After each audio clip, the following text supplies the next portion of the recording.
Greetings, fellow captains, and welcome back to another episode of World of Warships with the Hive Hound. And yes, it is that time again. We have another update, and it's a big one. It's definitely gonna be a big one. So 2 years strong, the April update. That is right. It has been a whole 2 years since World of Warships Legends came out on PlayStation and Xbox in early access, and the update says it by themselves. They're going to be a bit ambitious. Yes, many of the speculators were, in fact, right when they heard the autopilot engaged at the end of the Suya video. Was that a hint that carriers were coming? Yes, carriers are definitely coming back. So it's going to be a long downtime, 7 p.m. till 10 p.m. UTC or 2 a.m. to 5 a.m. Central Time. But I'm not going to go through every single inch of this document. I'm just going to focus on the key points. So a celebratory sale with a discount reaching up to 35% for all one-time offers and 25% off numerous premium ships. Now, I know a lot of people aren't happy with the prices of some of the premium ships, and you know, I can objectively look at it from both positions, from being a player and, you know, from a business perspective. So I understand that, but 25% off is huge, particularly if you're looking at at picking up a tier 6 premium. So that is definitely something that a lot of people should be quite happy about. I'm not a big fan of global XP conversions, but they are going to increase it from 35 instead of the usual 25. So that's a nice little bonus. There will be gifts in the store, and the first win bonus for tier 3 and higher aircraft. First win bonus for tier 3 and higher aircraft carriers, as well as other ships of tier 6 and higher, valid once per ship for the whole update. So there's going to be, a little bit confused at that. What are we going to get? We're going to get like an extra bonus? Are we going to get like crates? Are we going to... So essentially what they're saying is tier 6 and 7 ships, you're going to get something as a bonus for your first win, and something for the bonus of your first win on all the aircraft carriers. Right, okay, so the biggest part, so carriers. Right, okay, I kind of expected this from the test, that we are definitely going to see the Japanese and the United States Navy released first. We're going to have tiers 3, 5 and tier 7. There can be no more than one carrier per team, and carriers will always either be present on both or none of the teams. That is nice. So either way, it's going to be balanced, and I do like the fact that they are going for a very balanced approach with the carriers. The exact ships in the new tech tree are going to be the Langley and the Ranger, which we've seen, but also USS Lexington for the Americans, and then for the United States, same again, we've seen the Hosho and the Ryujo, but we're also going to be getting the Shokaku as well. Fairly standard. To unlock the carriers, you must have the tier 3 battleship for the respective nations. So if you haven't, get them ground out quickly over the weekend. It doesn't take long to get to tier 3, so we should all be fine there. And compared to battleships, tier 7 cruisers will require an additional 50,000 XP to completely unlock. We feel this is justified due to the fact that there is only one carrier per team, and carriers are more influential on the battlefield due to their spotting abilities. take notes. It's not all about damage. Spotting ability is key. They tell you there how to play them, like spotting. Much that sort of not exactly taking the role of DDs, but heavily influencing the match with spotting. All carriers have access to torpedo and HE dive bombers, and 2 missions to obtain special carrier commanders will be available for the duration of the update. So, love them or hate them, carriers are coming. Post-battle service costs for the carriers are the same for all other ship types, apart from the Tier 7, which will cost 136,000 credits. Changes made to the carrier since the test events. HE bomb damage has been increased. To be honest with you, I'm quite happy with that. The HE bombs really didn't do a lot, and they didn't cause many fires. Aircraft torpedo damage and range has been increased. They were a little bit anemic, with you scoring, 2,000, 3,000 damage with a torpedo hit. They shouldn't be doing, 20,000. I'm not encouraging that kind of thing at all. But if you're the last ship left alive, you should have done more than 50,000 damage. Planes of the Tier 3 carriers are faster, and the Tier 5s have increased hit point pools. They did suffer a lot when they came into range of an AA cruiser, that's for sure. Tier 3 HE bombs have improved drop-in accuracy. Carriers have received the course plotting. Choose a square on the tactical map to send your carrier to that location. Now, that's huge, because one major thing about carriers that I took issue with during the test was, as soon as you were detected, you were buggered. You had 2 choices, right? You could either control your ship, try and dodge, try and move away, or attack them with planes, leaving your ship exposed, so that you had absolutely zero defense. But now, okay, so it's only going to send us to a square, but that's fine. That gives the carriers some kind of, retreatable use. Like, once you're spotted, that's it. You're not dead. You're not completely reliant on your teammates to save you. It does give you that ability to maneuver whilst attacking, like every other ship class has. So I quite like that. Torpedo skills of existing commanders now correctly affect plane dropped torpedoes, so I'm assuming that means we can both increase the speed or increase the damage.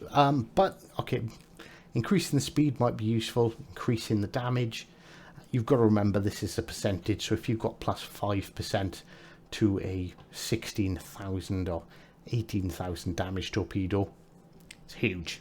Plus 5% on 3,000 damage, not so much. So that is something to take into account. And a Louis de Fonet's base trait now affects HE bombs.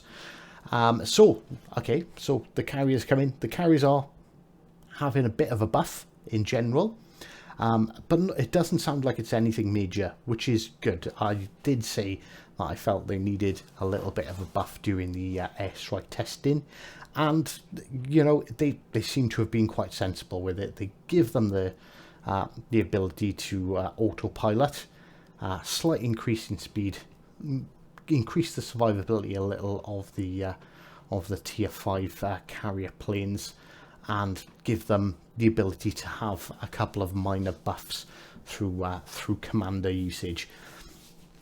But because of the threat from the incoming planes, they've also buffed the cruisers, particularly the cruisers. So Tier 5 through to legendary cruisers now have 2 charges of the defensive AA fire consumable, which boosts anti-air damage for a short period. This consumable is available in the second slot, which is usually sonar. So you've got a choice between the torpedo threat or the air threat, which is balanced. I think it depends on how you play it. Every commander has received an all-out air skill, which passively boosts the range and power of your AA ship defense, so you can go for a full-on AA defense build. Togo Horatio and George Dewey have both received new skills specifically for carrier use, being the Hidden Threat, which boosts torpedo bombers' concealment and speed, and Burn Baby Burn, which increases the chance of causing fire with HE bombs. So they're Rose 3 and Rose 4. So just to confirm, you're not going to be able to use those as inspirations, but you can use George Dewey or Togo as carrier commanders. Every ship of tier 6 and higher now has the option to install the AA gun mod, or 1, in the first modification slot, which improves the ship's anti-air capabilities.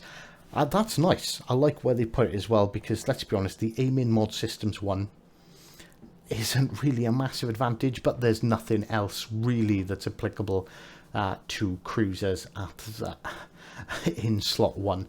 So I'm probably going to switch most of my cruisers over to the AA gun mod 1, particularly if they're tier 6 and up. Similarly, every tier 7 and legendary ship has the options to install AA gun mod 3 in the fourth modification slot. So that's your concealment or guaranteed detection range slot, and that's every ship. So that's cruisers, destroyers, battleships. That's everyone is going to have that option for increased AA defenses. So the Limit Breaker campaign is coming, and as a lot of people again correctly surmised, the Suya, I'm probably mispronouncing that, but I'm sorry, I'm an uncultured swine, which is going to be the Megami with the 155 gun 55mm gun variant. Now that doesn't mean they've just reduced the size of the gun. It has 15 guns, 3 in 5 turrets, 3 on the front, 2 on the rear, which is going to be an extremely good HE slinger with respectable torpedoes, a great B-side to the Megami. So you can have Megami, basically you're having a Megami with probably a faster fire rate. I'd assume it's going to have a significantly faster fire rate and more guns to bring to bear. So same thing as usual. Weekly Havoc is split between tier 3 to 7, or if you want to do them in legendary, you can do them in legendary through the ore mechanics, or get X amount of damage in 3 to 7 or in legendary. So there will be hard mode missions to earn medals for those of you who wish a more challenging and to finish the campaign earlier. Right, okay, so that's a little change, and that I really like, is that if you do the hard modes, you'll get to finish the campaigns earlier. So it gives a bit of an incentive for people to go out there and try hard. 250,000 doubloons, 2,500 doubloons is going to be the purchase price of the Admiralty backing.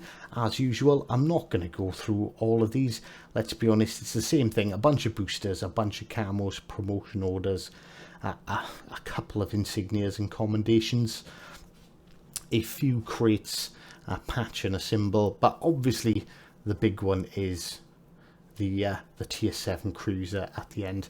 Total reward for the Admiralty with the back-in is all equates to basically 70,000 doubloons worth of stuff, but you get 28,000 doubloons worth of stuff just by playing the game. So we, as always, the campaigns are generally generally something pretty good to go for. The arena battles, season 2 and season 3 are coming back, but with different rules. Importantly, the top 3 brackets will receive steel, so the top 1, 10 and 25% in both seasons. We'll find more details in a special article next Thursday. So they're holding off on arena. They're trying to get us all hyped up, which, well, in all fairness, I really enjoyed the arena battles mode, so I'm looking forward to this one. I definitely think it's more my thing than ranked. But saying that, the rework on the ranked, making them shorter, faster, progression was a lot more consistent. I have liked what they've done. They seem to have listened to the community, taken that feedback, and have made ranked more fun and engaging.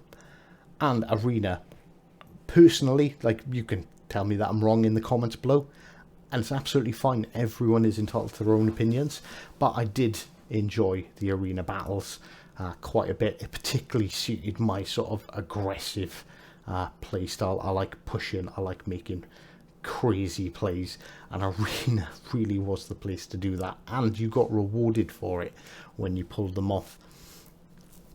Golden Week content. What the hell is Golden Week? I've heard golden before other words previously, and well, not my bag.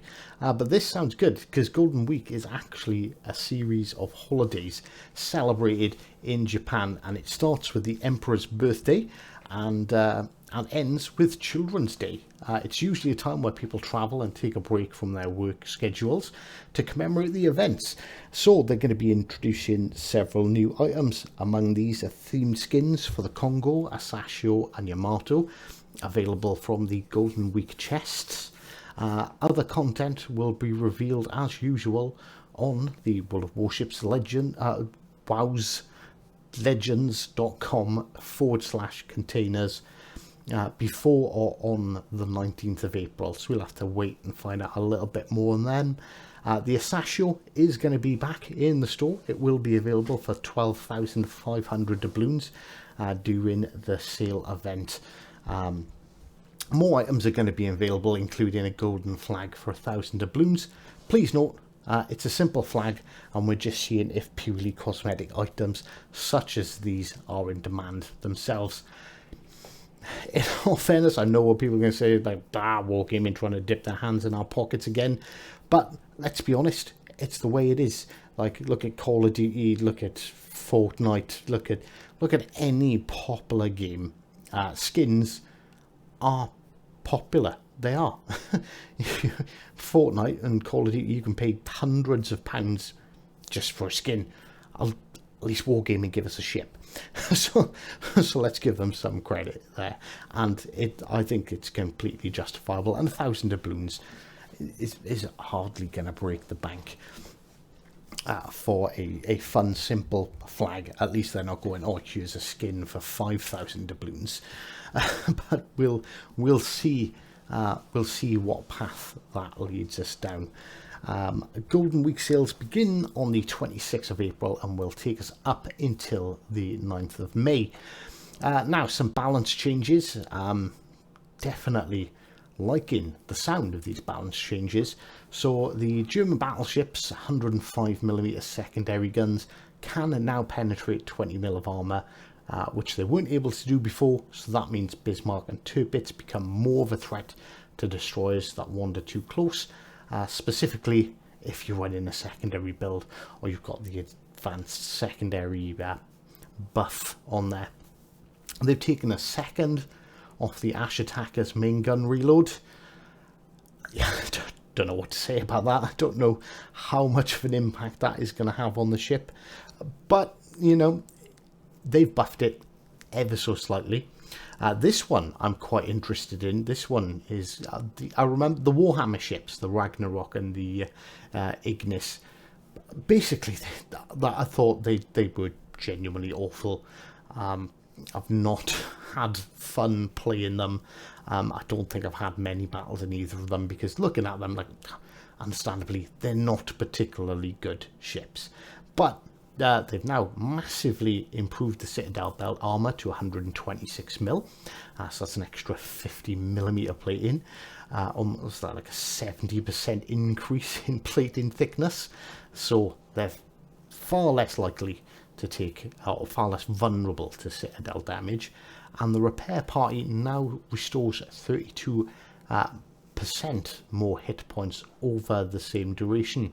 A single charge of main battery reload booster has also been added to the third consumable slot. So those ships could actually become fun and interesting to play, which I assure you we will be testing out.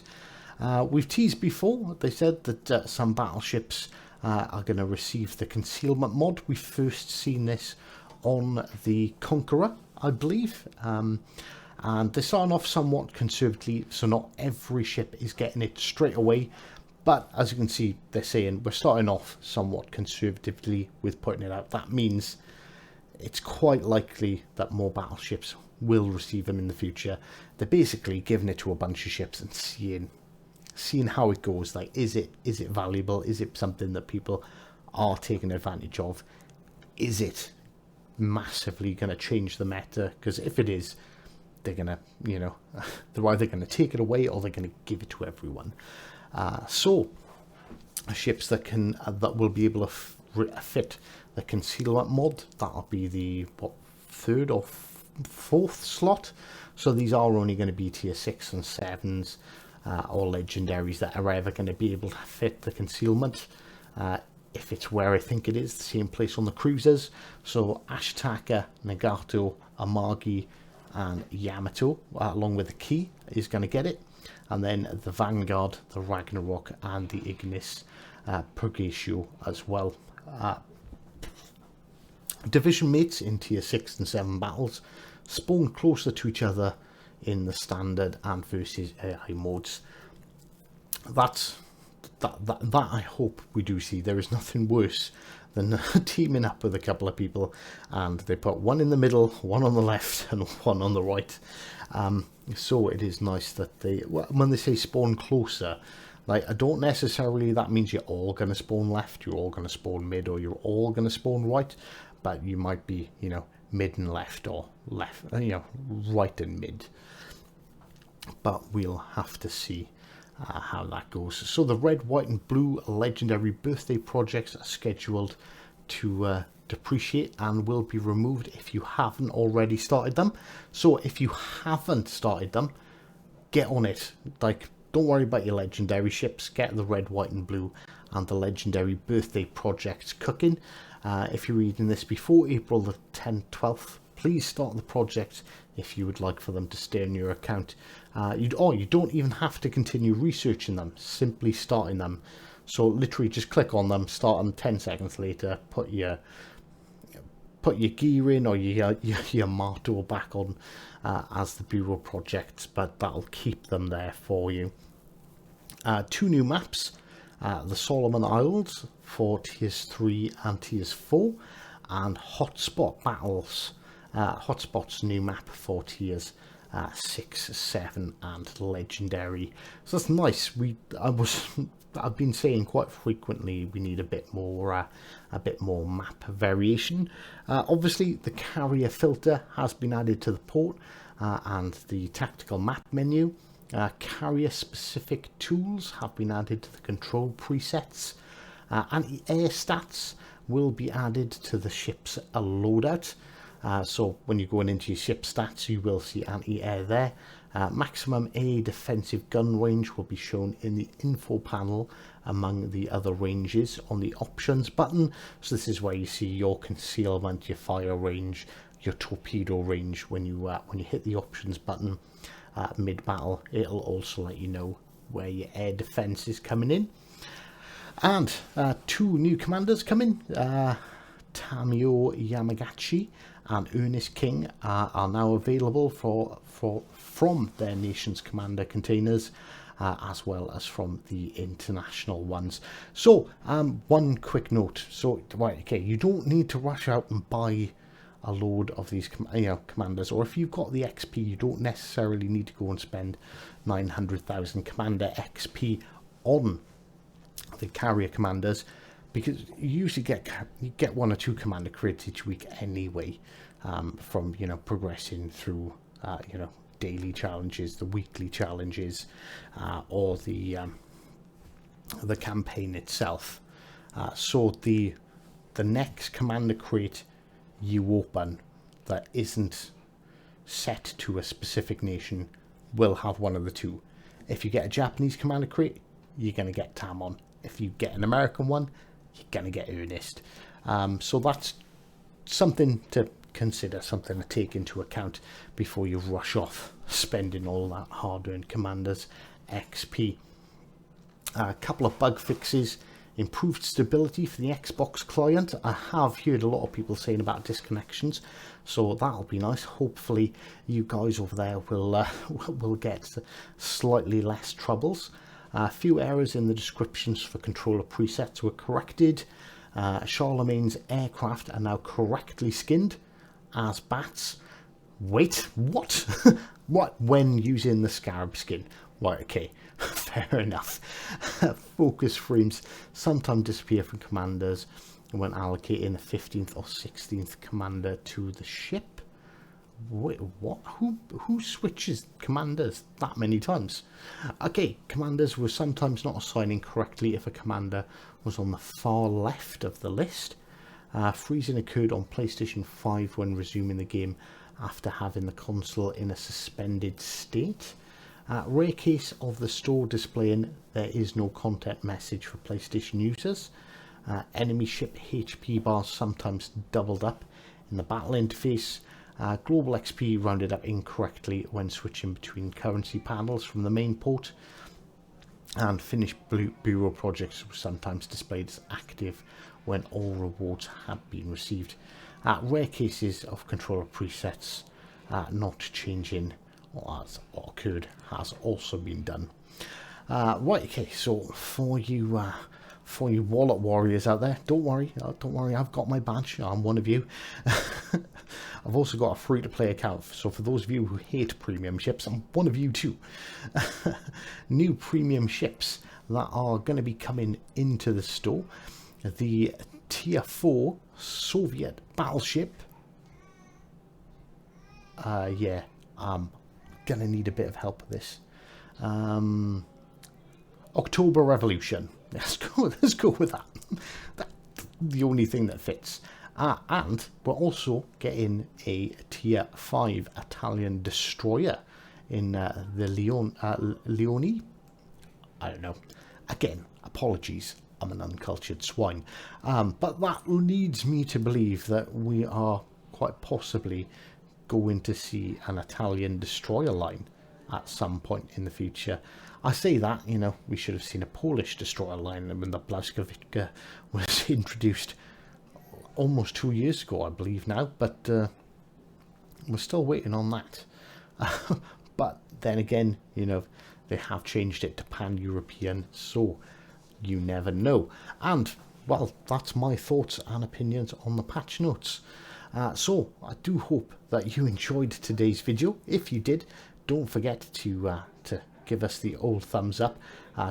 Drop a comment if you've got if you agree or if you have any issues with any of the things I said. I know carry is a contentious topic, and I'm quite happy to discuss it with you guys in the comments below.